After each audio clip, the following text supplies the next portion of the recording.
All right, welcome. Michael Wickerson here from Wickerson Studios. I've just put together a nice little basic simulation of a Dungeon Dragon game.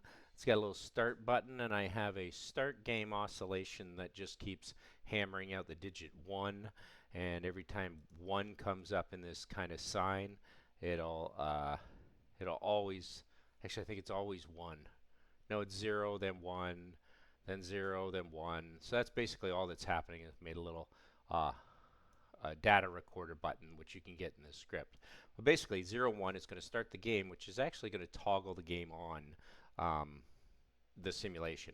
It's going to step through 10,000 turns. I can reset the game. And over here, I'm just going to highlight the 4 characters as they start to move.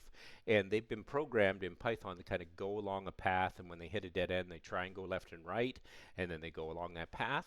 And there's a design width you can have. I should probably crop this edge because it looks like they're going to fall off the bottom. This is in 3D also, which is kind of nice. So if you take a look here and you zing it back over here, you actually have a 3D model that you can play with. But that's not so important. What's important is that we're just on a top view algorithm of the figures, and then I have the dungeon height at square, but I can change that if I want. If I want to bring this up to here, and let's say I wanted to have a much more linear path, something more exciting, we could double this and we could shrink it. So this is a little clumsy because it's actually slow because it's on. It's probably best to toggle off your solver. Maybe take this height width in the shape of it. Let's take it up to 44, which isn't going to be great for viewing. But if we do that and put that in here, I should be able to toggle back on my solver, and then you'll see my map should take on a more linear path through. And this is kind of nice. It's just harder to see. And there we go. I've got my little guys.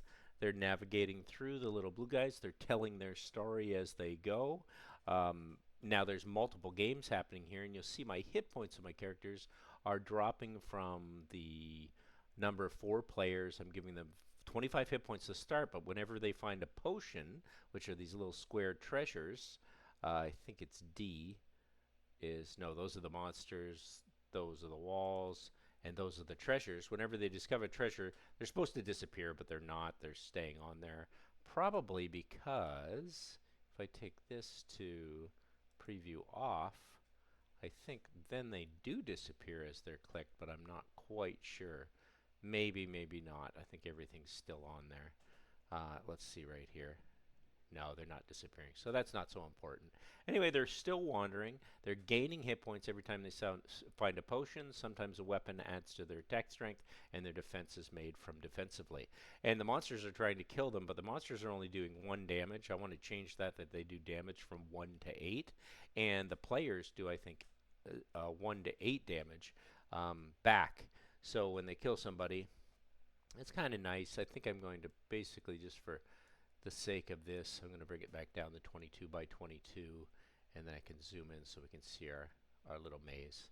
And it's not the best maze because there's no rooms. I could add more open space rooms, but then they're not going to know really what to do. I wanted to add some randomness that they could wander, but we have 3 guys that are doing well. This guy's up to 52 hit points. He's got the best attack, I think, and he has his defense has kind of dropped down. This guy has the best defense. So that's it. They'll just wander and they'll step through 10,000 moves and see what happens. You can change your number of treasures. So let's, and I find toggling on and off, we don't really need this. Toggling on and off like this, I just kind of reset that in there and then toggle it, and then that'll only do 1 move and it should stop. Yeah, because it's false, so nothing should move in the simulation. And then I can re-kick the simulation if I want to go, and it'll go 1 move. And I think what I'm going to do is take the player's hit points down a bit so they're more like a 2nd level character sheet. The monsters, I'm going to reduce their number down to 20. The treasures, I'm going to reduce down to maybe even less, so they're kind of only 13 items, unlucky items. I'm going to restart it, and then I will just take my energy value, which is just moving back and forth. And there they are. They're wandering through the dungeons. Some of the monsters are static. I'm not sure why. And we'll see where they go. The only problem is there's not something that will send it down a path until it's on a dead end. That's it. The algorithm itself is probably a couple hundred lines. Okay, it's 300 lines now, and it's being totally generated and written well by GPT 4.0 I use, and you can see that this script is a way of learning. So as we play this game and run it through, I'll take my, maybe take this down to here, maybe shrink my simulated grasshopper. Maybe I'll just take the solver off so I can move a couple of these things, shrink this down to here, and then there's my GPT in the background, but there's my little Rhino simulation there. That's kind of nice, and I think at this point I might just make it longer, simulate it bigger, and start a simulation right there. And there it is, and we can kind of keep track of what's happening by the monsters, and we can pull the players down to get their stats to see what's happening. And that's it. They're running through, and I'm just going to select my players. And now when I restart it, I think it will jive up to the 24. There it is. I'll just shrink it. So there's our world.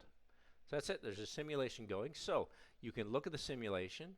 You can kind of see how it's going. You could read it. It's kind of a little Wickerson way basic simulation game. But the real trick is that it has written itself with Rhino geometry as RG, a import random, and then all the variables I had to input here and set their type settings are all single value, single access type setting right here. So that's easy. And then all I have to do is set the type hints over here to what exactly it tells me I need over here.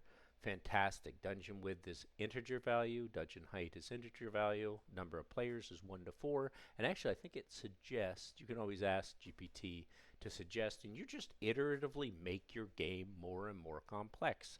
And I don't think a lot of people are using Rhino and Grasshopper for this, but I'm using this to teach my 12-year-old, soon to be 13-year-old, how to take his Scratch games up a level and learn how to write in Python. Your outputs are player geometries, room geometries, which are the walls and floor, and monster geometries, treasure geometries, game stat messages. So now we've got a dead guy, a dead guy. Now this is a problem because they should not move when they're dead, but now my characters are undead, and I don't know if they're still doing damage on monsters. So it's actually got some bugs in the game, but you have to play through it and figure out what's wrong with it. How can you adjust that? And so the game state, persistent game data, if the reset is triggered, which is here, it will reset all the stats, the player, the monsters, the treasures, the game over, the messages. You're going to have a vision range of 5 and 5, which is kind of behind the scenes. It's kind of like a fog of war of what they see each other. You can expand on that if you want. And then you'll see a really nice beyond definition class of what a player is with the function, its basic cell function moving in, telling what it starts with. You have its function within it that it moves towards a monster. Which is actually an if, else if, nice for statement. That gets pretty complex. It has the ability to backtrack, and then it also gets lateral moves when it wants to move up, down, left, and right. It can attack a monster, and I like this little damage 1, attack the monster. It's only doing 1. I wanted that to be more random. And then I have a class of monster. So here it is, and there's the monster class setting up what it is. It moves towards the player. It also has similar logic of backtracking, which I could get rid of, but I kind of want it to get lost. And you'll see the monsters have been, how many guys? Oh, these guys are really undead. There's a guy that's still alive with an attack strength. He's probably locked into this area here and has nowhere to go and no one to kill. So let's reset the game and see what happens and look at our characters and see when they get stuck. This guy's stuck here because he was spawned. This player character was spawned on a treasure, and there's a bug that if they're spawned on something, they can't move. So we'll spawn again and see if we can't get all 4 characters moving. 1, 2, 3, 4. They're hitting the treasures. They're getting their bonuses. He got a defense bonus. Their hit points are dropping. This guy hasn't had anybody hit yet. It will notify you when a character's dead. Let's go back over to the script. It goes to the monster. Now we have recursive backtracking algorithm for maze generation, which is nice. And we have a maze generation using recursive backtracking, which is why we have all these paths and not too many rooms. So I'm going to suggest it opens up some bigger empty spaces. And I'm actually going to add a randomness that they actually can turn left and right 10 to 20% of the time. So you just watch your game. You watch how it plays through a single node. You're writing scripts now and reading scripts in Python that are in the hundreds of lines of code, which feels pretty good. And then we have the start carving from a random position. So that's kind of nice. Let's see what happens. Monsters, treasures, their bonuses. We got potions, weapons, armor.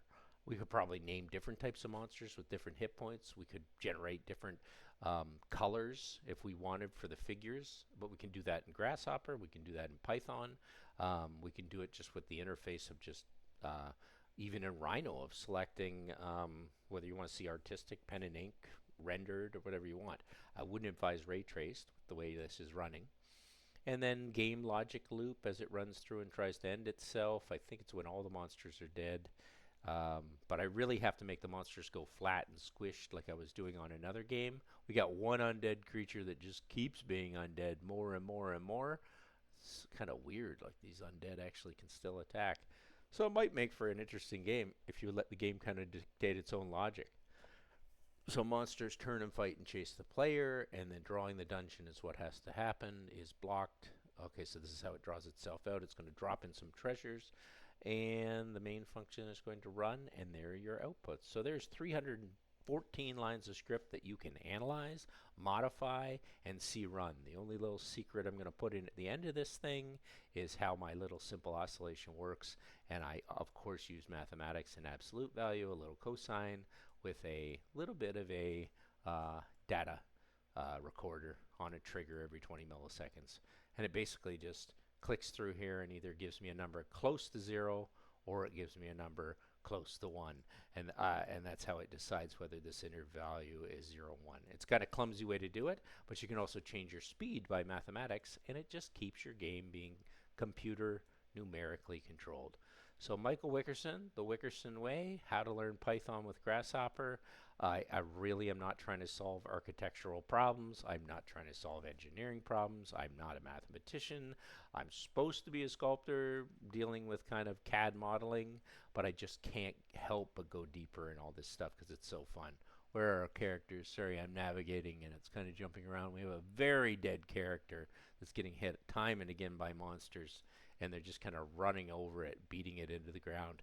So I might just call this game The Walking Dead, and I think that sounds pretty good. So I'm going to call this game, I'm going to save this as file save as Walking Dead, and Dungeon Dragon game, and I think that'll be kind of fun. So role-playing game, let me just jump in here. I'm going to hit this little pause. I'm going to stop my game here just by pulling my reset in here. That should kill it in one move. Yeah, and now it's easy to move everything, and I'm just going to take my little Dungeon Dragon game, copy this down here, and go in and make it a little small, and we're going to call this The Walking Dead. And that's it. And that should fit. Perfect. The Walking Dead video game. Thanks for watching. I am going to grab here and call it quits, make a little screenshot and pop it up in my simulated game Grasshopper file on Wickerson Studios. Thanks again for watching.